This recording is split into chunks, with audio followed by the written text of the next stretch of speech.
नमस्ते स्टूडेंट, आप लोग कैसे हैं। आशा करता हूँ अच्छे होंगे, स्वस्थ होंगे, मस्त होंगे। तो आज हम लोग पढ़ेंगे सिंपल इंटरेस्ट का पार्ट 3 पढ़ेंगे। और जो भी स्टूडेंट पार्ट 1 से लेके पार्ट 2 तक नहीं देखे हैं, चैनल पे अपलोड किया, वहाँ से आप जाके देख सकते हैं। आप रेलवे का कोई सा भी एग्जाम की तैयारी कर रहे हो, इस चैनल से आप लोग जुड़ सकते हैं। मैं इस तरह से पढ़ाऊँगा कि आपको 1% का भी दिक्कत नहीं होगा, चाहे क्वेश्चन टफ लेवल का हो या फिर इजी लेवल का हो, आपको इजीली क्वेश्चन समझ में आएगा। ठीक है, तो बिना देर के क्वेश्चन को सोल्व करते हैं। तो क्वेश्चन में क्या दिया गया आपका, किसी धनराशि पर 3/4% प्रति वर्ष की दर पर 2/1/3 वर्षों का ब्याज 210 रुपया है। वह राशि कितनी है, क्वेश्चन पूछ रहा है।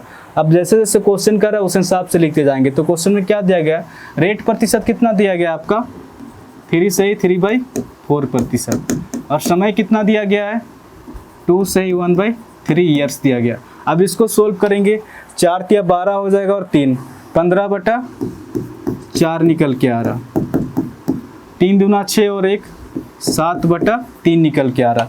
यानी कि इतना प्रतिशत के हिसाब से इतना साल तक लिया जा रहा। तो ब्याज कितना रुपया मिल रहा है आपका 210 रुपया मिल रहा है। आगे क्वेश्चन क्या पूछ रहा, वह राशि कितनी है, क्वेश्चन पूछ रहा है, यानी कि मूलधन पूछ रहा, मूलधन। तो किसी धन पर इतना प्रतिशत ब्याज का हिस्सा लिया जा रहा है इतने साल तक, और ब्याज कितना रुपया मिल रहा है 210 रुपया मिल रहा है। तो क्वेश्चन पूछ रहा वह राशि कितनी है, क्वेश्चन पूछ रहा। अब इसको सोल्व करेंगे तो डायरेक्ट आंसर निकल के आएगा। तो जब भी प्रतिशत को हटाएंगे तो नीचे में 100 आ जाएगा। अब इसको सोल्व करेंगे, 7 तिया 21 हो जाएगा, 0 हो जाएगा। ठीक है, 3 5 15 हो जाएगा, और आपका 5 6 30 हो जाएगा। ये कितना हो जाएगा 100 × 4 400 हो जाएगा। 400 उधर जाके गुना में हो जाएगा, 4 6 24, यानी कि 2400 हो जाएगा। ठीक है, मूलधन हो जाएगा आपका, ऑप्शन बी इसका सही आंसर होगा, 2400 हो जाएगा। 12 नंबर क्वेश्चन में क्या दिया गया है, 2100 रुपये की धनराशि को 2 भागों में उधार इस प्रकार दिया गया कि प्रथम भाग पर 6% प्रति वर्ष की दर से 4 वर्ष में अर्जित ब्याज, द्वितीय भाग पर 9% प्रति वर्ष की दर से 2 वर्ष में अर्जित ब्याज के बराबर हो। तो द्वितीय भाग की धनराशि क्या है, क्वेश्चन पूछ रहा है।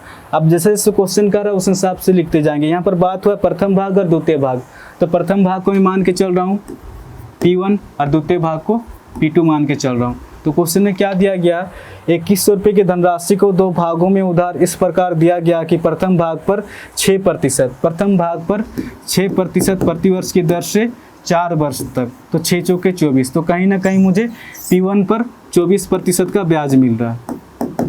आगे क्वेश्चन क्या दिया गया आपका, द्वितीय भाग पर 9%, द्वितीय भाग पर 9% प्रति वर्ष की दर से कितने साल तक, 2 साल तक, 9 दूना 18। तो कहीं ना कहीं मुझे P2 पर 18% का ब्याज मिल रहा।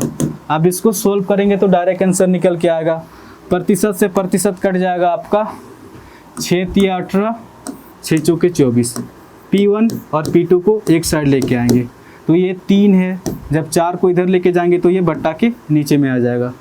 P1 का डाटा 3 निकल के आ रहा है और P2 का डाटा 4 निकल के आ रहा है। अगर मैं यहाँ पर P1 और P2 को जोड़ूंगा तो कितना निकल के आ रहा है आपका 7 रुपया निकल के आ रहा है। यानी कि टोटल धनराशि 7 रुपया निकल के आ रहा है इस डाटा के अनुसार। बट एक्चुअल में डाटा क्या दिया गया, 2100 रुपये की धनराशि है, 7 रुपये की धनराशि नहीं है। एक्चुअल में डाटा दिया गया है 2100 रुपये की धनराशि है।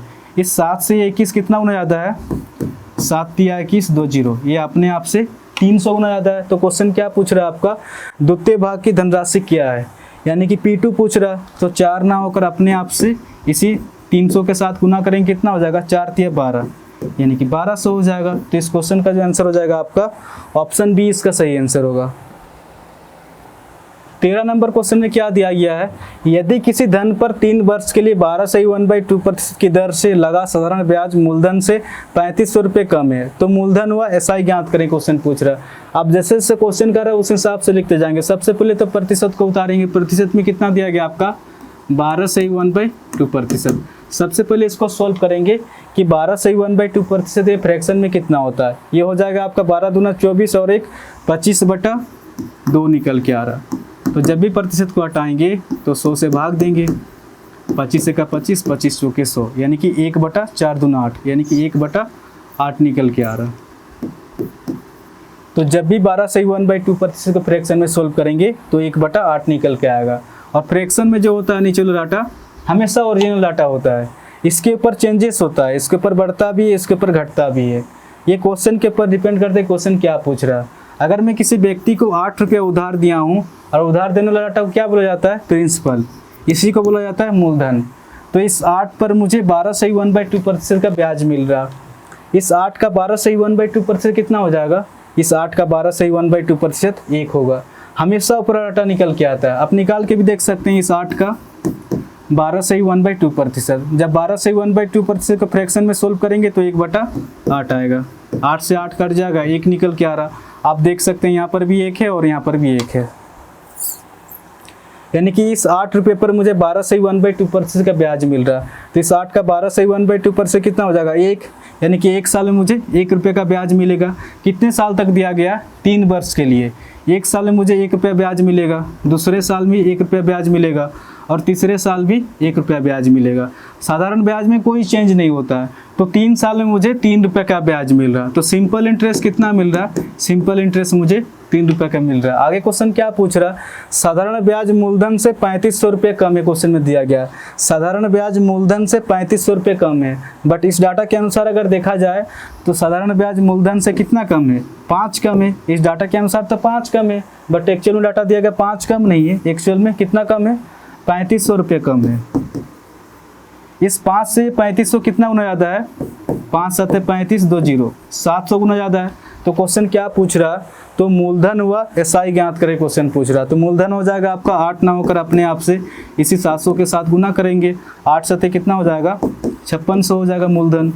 और आपका एसआई पूछ रहा है, एसआई 3 ना होकर अपने आप से इसे 700 के साथ गुना करेंगे। 7 तिया 2100 हो जाएगा। तो इस क्वेश्चन का जो आंसर हो जाएगा आपका ऑप्शन सी इसका सही आंसर होगा। 5600 और 2100 हो जाएगा। 14 नंबर क्वेश्चन में क्या दिया गया? किसी धन पर 4 वर्ष के लिए लगा साधारण ब्याज मूलधन से 2200 रुपये कम है। यदि दर 16/2/3% हो तो मूलधन व साधारण ब्याज ज्ञात करें। क्वेश्चन पूछ रहा। अब जैसे जैसे क्वेश्चन कर रहा है उस हिसाब से लिखते जाएंगे। सबसे पहले तो प्रतिशत को उतारेंगे। प्रतिशत में आपका कितना दिया गया? 16 से ही 2/3%। सबसे पहले इसको सॉल्व करेंगे कि 16 से ही 2/3% फ्रैक्शन में कितना होता है। 16 3 48 हो जाएगा, 2 50, यानी कि 50 इसको 3 लिख सकता हूँ। जब भी प्रतिशत को हटाएंगे तो 100 से भाग देंगे। 50 से 50, 50 दूना 100, यानी कि 1/3 दूना 6, यानी कि 1/6 निकल के आ रहा। तो जब भी 16 से 2/3% को फ्रैक्शन में सोल्व करेंगे तो 1/6 निकल के आएगा। और फ्रैक्शन में जो होता है नीचे डाटा हमेशा ओरिजिनल डाटा होता है, इसके ऊपर चेंजेस होता है, इसके ऊपर बढ़ता भी है, इसके ऊपर घटता भी है। ये क्वेश्चन के ऊपर डिपेंड करता है कि क्वेश्चन क्या पूछ रहा है। अगर मैं किसी व्यक्ति को 6 रुपया उधार दिया हूँ और उधार देने वाले डाटा को क्या बोला जाता है? प्रिंसिपल बोला जाता है। इसी को बोला जाता है मूलधन। 6 रुपया पर 16 से 2/3% का मुझे ब्याज मिल रहा। तो इस 6 का 16 से 2/3% कितना हो जाएगा? 1 होगा, यानी कि 1 रुपया मुझे 1 साल में ब्याज मिल रहा। कितने साल तक दिया गया? 4 वर्ष के लिए। तो दूसरे साल भी मुझे 1 रुपया ब्याज मिलेगा, तीसरे साल भी 1 रुपया ब्याज मिलेगा और चौथे साल भी 1 रुपया ब्याज मिलेगा। साधारण ब्याज में कोई चेंज नहीं होता। तो 4 साल में मुझे 4 रुपये का ब्याज मिलेगा। तो सिंपल इंटरेस्ट कितना निकल के आ रहा? सिंपल इंटरेस्ट आपका 4 रुपये निकल के आ रहा है। आगे क्वेश्चन क्या दिया गया? साधारण ब्याज मूलधन से 2200 रुपये कम है। साधारण ब्याज जो है मूलधन से 2200 रुपये कम है, बट इस डाटा के अनुसार अगर देखा जाए तो साधारण ब्याज मूलधन से 2 रुपये कम है, बट एक्चुअल में डाटा दिया गया 2 रुपये कम नहीं है, एक्चुअल में तो 2200 रुपये कम है। इस 2 से 2200 कितना गुना ज़्यादा है? ये अपने आप से 2 का 2 2 का 2 2 0, यानी कि 1100 गुना ज़्यादा है। आगे क्वेश्चन क्या पूछ रहा?